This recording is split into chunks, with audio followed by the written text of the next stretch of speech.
रहना और ईमानदारी से गठबंधन धर्म निभाना। आप पहले ही कह चुके हैं कि इतिहास गवाह है, सपा ने बहुत ज़्यादा गठबंधनों में रहकर समय बिताया नहीं है और अब दोबारा इस गठबंधन में, जब इंडिया गठबंधन में साथ आए हैं, एक साथ आना फिर जाना फिर आना। लेकिन ये चीज़ अगर भारतीय जनता पार्टी में हम देखें उस लेवल पर नहीं है, लेकिन होती भी है तो पता नहीं चलता, फुसफुस होती है और उसके बाद बात खत्म।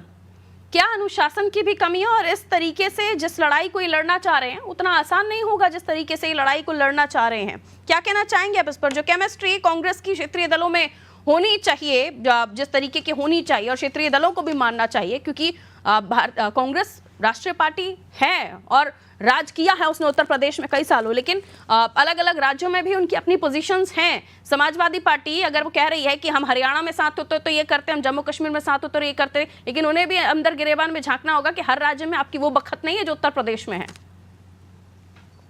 निश्चित रूप से पारुल जी, सबके अपने अपने एजेंडे और अपना अपना स्वार्थ है। बिल्कुल, जैसा मैंने पहले कहा कि गठबंधन के खेल में समाजवादी पार्टी या अखिलेश यादव हमेशा फेल रहे, इसमें कोई दौरा नहीं। तीसरी बड़ी बात कि अगर ये गठबंधन में मुझे लगता है कांग्रेस की बहुत बड़ी भूल थी कि उत्तर प्रदेश में लोकसभा के चुनाव में इन्होंने समाजवादी पार्टी से गठबंधन किया। कांग्रेस अगर अकेले चुनाव लड़ती तो निश्चित रूप से अच्छा प्रदर्शन करती, क्योंकि जिस वोट बैंक को लेकर राजनीति हो रही है, या ये कहना चाहते हैं कि मुस्लिम वोट हमारा था, दलित वोट जो गया वो समाजवादी पार्टी को नहीं गया, वो सारा वोट बैंक कांग्रेस को गया। आप कांग्रेस के गठबंधन में थे इसलिए जीते। अगर कांग्रेस ने उपचुनाव में गठबंधन नहीं किया, आपकी हैसियत सामने आ गई कि आप कहां पहुंच गए। जो अपनी मूल सीटें थी उन्हें बचाने में भी फेल हो गए आप। तो निश्चित रूप से जो इनका भ्रम है वो आपकी जल्दी चुनाव होने वाला है, समझ में आ जाएगा। लेकिन गठबंधन धर्म समाजवादी पार्टी कभी नहीं निभा पाई। जी पारुल जी।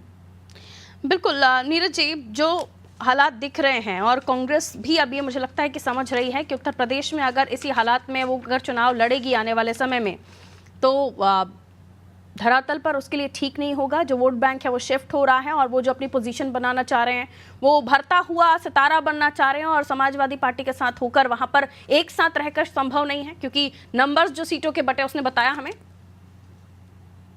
निश्चित रूप से जैसा मैंने बताया आपको, कांग्रेस बड़े स्तर पर तैयारी कर रही है। कांग्रेस में सबसे ज्यादा पहले विरोध अगर किसी ने किया समाजवादी पार्टी का, तो वो अजय राय जी थे, उत्तर प्रदेश के प्रदेश अध्यक्ष। और फिर से उन्हें प्रदेश अध्यक्ष बनाए जाने का मतलब साफ है कि कांग्रेस की अपनी तैयारियां बड़ी पैमाने पे है। निश्चित रूप से जिस तरह से उन्होंने लोकसभा के चुनाव में बनारस में तैयारी की, बनारस की स्थिति देखिए कि देश के प्रधानमंत्री इतने बड़े मार्जिन से जीतते थे और इस बार कहां मार्जिन रह गया। कई राउंड हमने और आपने देखा मतगणना में पीछे भी चले।